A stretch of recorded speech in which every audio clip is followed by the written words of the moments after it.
तर आज आपण महाराष्ट्र लोकसेवा हक्क अधिनियम 2015 हा पाहणार आहोत. 2 पेजच्या नोट्स आहेत ह्या फक्त.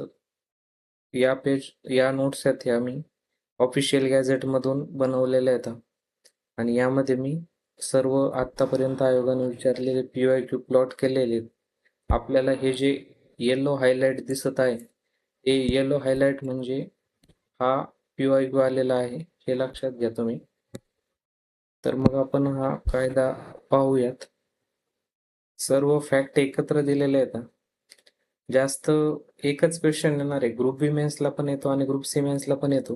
आणि एक क्वेश्चन पण आपल्याला खूप महत्वाचा आहे. तो क्वेश्चन बरोबर यायलाच हवा. तर आपण हा कायदा पाहूयात. हा कायदा 2015चा आहे. याच्यामध्ये एकूण 30 कलम होतं. म्हणजे 15 दुने 30 असं लक्षात ठेवा. प्लस 2015 मधील हा 31 क्रमांकाचा अधिनियम होता. राज्यसेवा मुख्य परीक्षेला आयोगानं काही वेळेस असं विचारलेलं आहे की एखादा पर्टिक्युलर कायदा असेल तर तो त्या वर्षातील किती क्रमांकाचा कायदा होता. तर मग हा आपल्याला इथं 2च ऍक्ट येतं, RTI ऍक्ट आणि महाराष्ट्र लोकसेवा हक्क अधिनियम. तर मग आपण हे पाठ करू शकतो. तर मग एवढं लक्षात ठेवा, 15 दुने 30 अधिक 1 31 म्हणजे 31 क्रमांकाचा कायदा होता 2015 मधील, प्लस 2000 आपले 30 कलम आहेत या कायद्यामध्ये, एवढं लक्षात ठेवा. या कायद्याची अंमलबजावणी 28 एप्रिल 2015 ला झालेली. हा भरपूर वेळेस क्वेश्चन विचारलेला आहे. या बाकीचे ऍडिशनल डेट्स दिलेले आहेत, लक्षात राहिल्या तर तुम्ही ठेवा या लक्षामध्ये. पण 28 एप्रिल 2015 हे लक्षातच राहायला हवं. मग याच्यामध्ये एक असं दिसतं की इथे आपण सगळे PYQ प्लॉट केलेले आहेत. म्हणजे एक्साइज मेन्सला आलेले असतील किंवा ग्रुप सी मेन्स, ग्रुप बी मेन्स, हे सगळे तुम्ही पाहू शकता. आणि हे येलो हायलाइट मध्ये.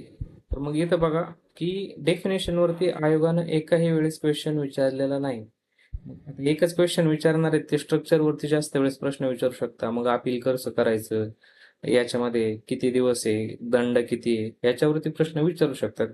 त्यामुळे डेफिनेशनला जरा कमी महत्व आहे. त्यामुळे पाठ करताना आधी बाकीचे कलम पाठ करा आणि नंतर हे सगळं पाठ झाल्यानंतर तुम्ही डेफिनेशनकडे वळा. तर आपण पाहूया. आर्टिकल 1 मध्ये काय दिले, कायद्याचं नाव आहे आणि अंमलबजावणी, म्हणजे 28 एप्रिल 2015 ला हा अंमल सुरू झाला. त्यानंतर हा कायदा महाराष्ट्रभर लागू आहे आणि या कायद्याचं नाव महाराष्ट्र लोकसेवा हक्क अधिनियम 2015 असं आहे. त्याच्यानंतर आर्टिकल 2 मध्ये डेफिनेशन. 2 मध्ये डेफिनेशन मध्ये काय काय दिले, तर ए मध्ये काय दिले, चीफ कमिशनर. मग चीफ कमिशनर कशामध्ये, आर्टिकल 13(2) मध्ये जो दिलाय त्याची डेफिनेशन ए मध्ये दिलेली. आणि बी मध्ये काय, कमिशन म्हणजे आयोग. आयोग किती आहे, आर्टिकल 13(1) मध्ये दिलेला आहे. सी मध्ये काय आहे, कॉम्पिटंट ऑथॉरिटी. डी मध्ये डिपार्टमेंट आहे. ई मध्ये डेजिग्नेटेड ऑफिसर आहे. एफ मध्ये डिव्हिजनल कमिशनर आहे. जी मध्ये एलिजिबल पर्सन आहे. एच मध्ये फर्स्ट ॲपिलेट ऑथॉरिटी आहे. मग इथं लक्षात ठेवा, फर्स्ट ॲपिलेट एच मध्ये, तर ओ मध्ये सेकंड ॲपिलेट ऑथॉरिटी म्हणजे HO लक्षात ठेवायचं, फर्स्ट ॲपिलेट आणि सेकंड ॲपिलेट. त्यानंतर आय मध्ये गव्हर्नमेंट आहे. जे मध्ये लोकल अथॉरिटी, के मध्ये प्रिस्क्राइब्ड आहे, एल मध्ये पब्लिक अथॉरिटी आहे. एम आणि एन हे महत्वाचे. एम मध्ये काय, पब्लिक सर्व्हिस आणि एन मध्ये काय, राईट टू सर्व्हिस. पी मध्ये काय तर स्टिप्युलेटेड टाइम लिमिट. नंतर आर्टिकल 3 मध्ये काय, तर 3 मंथ मध्ये पब्लिक अथॉरिटीनं पब्लिक सर्व्हिस नोटिफाय करायच्या. त्याच्यामध्ये डेझिग्नेटेड ऑफिसर कोण असेल, ॲपिलेट अथॉरिटी कोण आहे, हे सर्व 3 मध्ये सांगितले. 3 महिन्यामध्ये पब्लिक अथॉरिटीनं करायचे. त्याच्यानंतर आर्टिकल 4 मध्ये काय, तर राईट आहे म्हणजे हक्क आहे, right to obtain public services. हा पण महत्वाचा कलम आहे, हे येऊ शकतं आर्टिकल 4 मध्ये. त्यानंतर आर्टिकल 5 मध्ये लोकसेवा पुरवणं म्हणजे काय, नियत काल मर्यादित लोकसेवा पुरवणे. म्हणजे जो टाइम सांगितलेला आहे त्या टाइम मध्ये आपण लोकसेवा दिली गेली पाहिजे. तर त्याच्यामध्ये काय, जर अर्ज केलेला आहे तर मग तुम्ही अर्ज फेटाळताय तर अर्ज फेटाळण्याचं लेखी कारण दिलेलं पाहिजे, हे आर्टिकल 5 मध्ये सांगितलेलं आहे. आणि अर्ज फेटाळल्यानंतर त्या व्यक्तीनं अपील कुठं करायचं हे सुद्धा त्याला सांगणं गरजेचं आहे. तर त्याच्यानंतर आर्टिकल 6 आहे. आर्टिकल 6 मध्ये काय आहे, तर अर्जाचं स्टेटस चेक करतो. म्हणजे जसं आपण ॲमेझॉन किंवा फ्लिपकार्ट वरून ऑर्डर केल्यानंतर कुरिअरचं ट्रॅकिंग करत राहतो कुठपर्यंत आले, तर त्याचप्रमाणे अर्जाचं पण आपण स्टेटस चेक करतो. त्याच्यानंतर आर्टिकल 7 मध्ये काय, तर लोकसेवा देण्यासाठी IT चा वापर करायचा, म्हणजे इन्फॉर्मेशन टेक्नॉलॉजीचा वापर केला गेला पाहिजे. आर्टिकल 8 मध्ये काय आहे? अपील अधिकाऱ्यांची नियुक्ती. तर अपील किती आहे? इथं 2 अपील दिसतात आपल्याला. आर्टिकल 8.1 मध्ये आणि आर्टिकल 8.2 मध्ये काय आहे? आर्टिकल 8.1 मध्ये फर्स्ट अपील अधिकारी जो की गट ब दर्जाचा असावा आणि आर्टिकल 8.2 मध्ये सेकंड अपील अधिकारी जो ह्या फर्स्ट अपील अधिकाऱ्याच्या पेक्षा वरिष्ठ दर्जाचा असला पाहिजे. त्याच्यानंतर आर्टिकल 9 मध्ये हे खूप महत्वाचं आर्टिकल आहे. याच्यामध्ये अपील करणं सांगितलेलं आहे. मग फर्स्ट अपील हे 30 दिवसामध्ये करायचं आणि सेकंड अपील पण 30 दिवसामध्ये करायचं. मग याच्यात अजून एक काय आहे, तर जर समजा जेन्युइन रिझन असेल काही तर अपील 90 दिवसापर्यंत करू शकतात तुम्ही. आणि सेकंड अपील जेव्हा आपण करणार आहे 30 दिवसामध्ये, ह्यानं निर्णय दिल्यानंतर आपण 30 दिवसात करणार. पण जर ह्यानं निर्णयच दिला नाही फर्स्ट अपील अधिकाऱ्याने, तर मग अर्ज केलेल्या दिनांकापासून 45 दिवसामध्ये आपण सेकंड अपील करू शकतो. हे झालं अपीलाच्या बाबतीत. त्याच्यानंतर आता अपील झालेलं आहे. मग दंड. मग दंड कशामध्ये? 10 मध्ये. हा मध्ये दंड आहे ना, तर द दिसते आपल्याला. तर अशी ट्रिक लक्षात ठेवा. 10 मध्ये दंड आहे, शास्ती आहे. मग दंड किती आहे? दोन्हीसाठी सारखाच आहे, 500 ते 5000. मग फर्स्ट अपील अधिकारी पण आणि सेकंड अपील अधिकारी पण 500 ते 5000 दंड आहे. म्हणजे मिनिमम 500 आणि मॅक्झिमम 5000. त्याच्यानंतर आर्टिकल 11 मध्ये काय? शास्तीची वसुली. मग शास्तीची वसुली म्हणजे ह्या दंडाची वसुली किती दिवसात करायची? तर 30 दिवसामध्ये करायची. मग आर्टिकल 12 मध्ये काय आहे? वारंवार कर्तव्यात कसुरी जर केली एखाद्या अधिकाऱ्याने, मग त्याच्यासाठी शिस्तभंगाची त्याला नोटीस पाठवता येते 15 दिवसामध्ये, की आम्ही तुमच्यावरती कारवाई का करू नये, शिस्तभंग तुम्ही केलेला आहे. त्याच्यानंतर आर्टिकल 13 हे खूप महत्वाचं आर्टिकल. याच्यामध्ये काय सांगितलंय, की महाराष्ट्र राज्य सेवा हक्क आयोग स्थापना.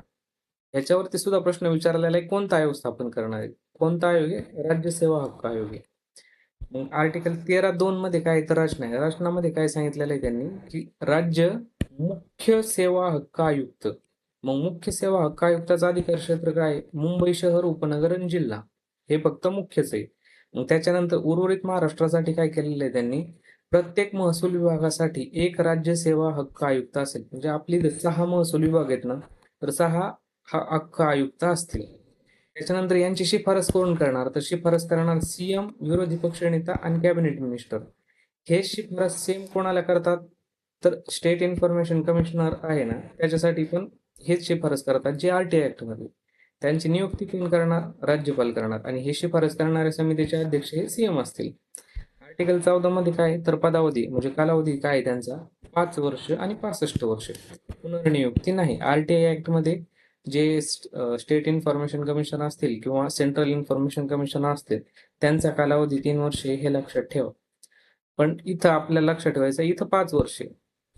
त्याच्यानंतर आर्टिकल 15 मध्ये काय? रिमूव्हल कोण करणार? राज्यपाल. ज्यांनी नियुक्ती केलेली तोच रिमूव्हल करणार. मग याच्यामध्ये जर समजा चौकशी करायची असेल तर त्याच्यामध्ये मुंबईच्या हायकोर्टचे चीफ जस्टिस असतील. आर्टिकल 16 मध्ये काय? आयोगाचे अधिकार व कार्य. मग अधिकार काय आहे? सो मोठा अधिकार आहे. दिवाणी न्यायालयाचे अधिकार आहेत. हे लक्षात ठेवा, याच्यावरती आयोगाने प्रश्न विचारलेला आहे. आर्टिकल 17 मध्ये काय? आयोगाच्या शिफारशींवरती शासनाने केलेली कारवाई. म्हणजे आयोग वेळोवेळी शिफारस करू शकतो की लोकसेवा देण्यामध्ये आपण अजून कोणत्या सुधारणा करायला हवेत. तर मग त्या ज्या शिफारशी सुचवलेल्या आहेत, त्या शासनानं त्यांच्यावरती काय कारवाई केली हे शासनाला सांगणं बंधनकारक असतं. त्याच्यानंतर आर्टिकल 18 मध्ये काय? आयोगाकडे अपील करणे. मग against second appeal within 60 days. म्हणजे आपण आर्टिकल 9 मध्ये काय पाहिलं? 9 मध्ये अपील करायचं, फर्स्ट अपील आणि सेकंड अपील. मग 9 दुने 18. 9 दुने 18 मध्ये काय? तर आयोगाकडे अपील करायचं आहे आता. मग आयोगाकडे अपील कधी? सेकंड अपीलच्या नंतर 60 दिवसामध्ये करायचं आहे. तिथं पहिलं आणि दुसरं अपील किती किती दिवसात होतं? 30 दिवसामध्ये होतं, फर्स्ट आणि सेकंड. पण आता आयोगाकडे आल्यावर किती झालं? तर 60 दिवसामध्ये झालं. हा फरक लक्षात ठेवा. त्याच्यानंतर आर्टिकल 19. आर्टिकल 19 मध्ये काय आहे? तर वार्षिक अहवाल द्यायचा आहे. हा वार्षिक अहवाल कोणाला देणार? शासनाला देणार. शासन कुठं मांडणार? विधिमंडळासमोर मांडणार. आर्टिकल 20 मध्ये काय आहे? नियत कालमर्यादेत लोकसेवा देण्याची संस्कृती विकसित करायची. मग ती संस्कृती विकसित कशी करणार? तर आयटीचा वापर करणार, ई गव्हर्नन्स वापरणार, जे अधिकारी त्यांना प्रोत्साहन देणार, त्यासाठी त्यांना पारितोषिक देणार, तसेच चांगली लोकसेवा देण्यासाठी प्रशिक्षण पण देणार. मग आता हे प्रशिक्षणासाठीच आर्टिकल 21 मध्ये काय सांगितलेलं आहे? निधीचं वाटप. मग निधीचं वाटप कशासाठी करायचं? तर प्रशिक्षणासाठी करायचं. यावरती सुद्धा प्रश्न विचारलेला आहे की आर्टिकल 21 मधील निधीचं वाटप कशासाठी करायचंय? तर ते प्रशिक्षणासाठी करायचं. त्याच्यानंतर आर्टिकल 22. आर्टिकल 22 मध्ये काय? शिस्तविषयक नियमांना तरतुदी पूरक असणे. हे तर असायलाच पाहिजे. त्याच्यानंतर आर्टिकल 23 मध्ये काय आहे? खोटी चुकीची माहिती देणाऱ्या पात्र व्यक्तीविरुद्ध कारवाई. म्हणजे जर एखाद्याने अर्ज करताना खोटी माहिती विचारली किंवा म्हणजे खोटी माहिती दिली त्याने, मग खोटी माहिती दिल्यानंतर त्याला पण त्याच्या विरुद्ध पण कारवाई करायला पाहिजे. ते आर्टिकल 23 मध्ये दिले आहे. आर्टिकल 24 मध्ये काय आहे? डायरेक्शन देण्याचा शासनाचा अधिकार, म्हणजे निर्देश देणारे शासन, डायरेक्शन. मग इथं लक्षात ठेवा की आर्टिकल 28 मध्ये काय आहे? आर्टिकल 28 मध्ये सांगितले की नियम राज्य शासन करेल आणि इथं निर्देश आहे. जरा कन्फ्युजन होऊ शकतं शब्दांमध्ये, पण तसं कन्फ्युजन होऊ देऊ नका. मग इंग्लिशमध्ये वाचलं तर इथे लक्षात येतं 24 मध्ये काय देणार आहे? डायरेक्शन देणार आहे. आणि 28 मध्ये काय आहे? तर रूल बनवणार आहे. 25 मध्ये काय आहे? सद्भावनेने केलेल्या कृतीला संरक्षण द्यायचं. म्हणजे अधिकाऱ्याने एखाद्या चांगल्या भावनेने कृती केली तर त्याला संरक्षण पण दिलं गेलेलं पाहिजे. आर्टिकल 26 मध्ये काय? न्यायालयास प्रतिबंध. आर्टिकल 27 मध्ये काय? हा कायदा अन्य कायद्यांवर अधिभावी ठरेल. आर्टिकल 28 मध्ये राज्य शासन नियम करेल. आर्टिकल 29 मध्ये अडचणी दूर करण्याचा अधिकार आहे. म्हणजे जर समजा सुरुवातीच्या 2 वर्षामध्ये हा कायदा लागू करताना काही अडचणी आल्या तर राज्य शासन त्या दूर करेल. आणि आर्टिकल 30 मध्ये काय? महाराष्ट्र लोकसेवा हक्क अध्यादेश रिपील झाला. म्हणजे 28 एप्रिल 2015 ला सुरुवातीला राज्यपालांनी हा अध्यादेश काढला होता, पण त्याच्यानंतर याचं कायद्यात रूपांतर झालं म्हणून हा अध्यादेश हा रिपील करण्यात आलेला आहे. एवढं लक्षात ठेवा की एक प्रश्न येणार आहे, पण तो पण खूप महत्वाचा आहे. सुरुवातीला आधी फोकस कशावर असायला पाहिजे हे हायलाईट केलेलं आहे वरती, आणि त्याच्यानंतर आपण 13, 14, 15चा असा ग्रुप करू शकतो. 13, 14, 15 आरटीआय ऍक्ट मध्ये काय आहे? 12, 13, 14चा आपण केलेलं आहे. म्हणजे आयोग पदावधी आणि रिमूव्हल. तसंच इथं पण आहे आयोग पदावधी आणि रिमूव्हल 12, 13, 14. त्याच्यानंतर हे 12, 13, 14, 13, 14, 15 झालं. त्याच्यानंतर आपल्याला अपील किती मध्ये? 9 मध्ये आणि 18 मध्ये अपील सांगितलेलं आहे. हे लक्षात ठेवायचं आहे आपल्याला. मग असे आपण ट्रिक्स बनवा. 10 मध्ये दंड आहे, 10, 10 दिला दंड. दंड किती? 500 ते 5,000. आणि आयोगानं 23, 24, 25, 26 हे दिलेले आहे आणि ह्यांच्या जोड्या लावायला विचारलेलं आहे डायरेक्ट. म्हणजे 23 मध्ये काय, 24 मध्ये काय, 25 मध्ये काय, 26 मध्ये काय. त्याच्यानंतर अजून आयोगानं 5, 6, 7, 8 ह्या पण जोड्या लावायला विचारलेले आहेत. 7 मध्ये सुद्धा आयटीचा वापर करायचा आहे. मग हे 7 मध्ये आयटीचा वापर करायचा तर हे पण लक्षात असायला हवं. एवढं लक्षात ठेवा. आणि मला वाटतं हे सफिशियंट आहे. याच्यामधून तुम्हाला नक्की नक्की हा कायदा पूर्णपणे कव्हर होईल. थँक्यू.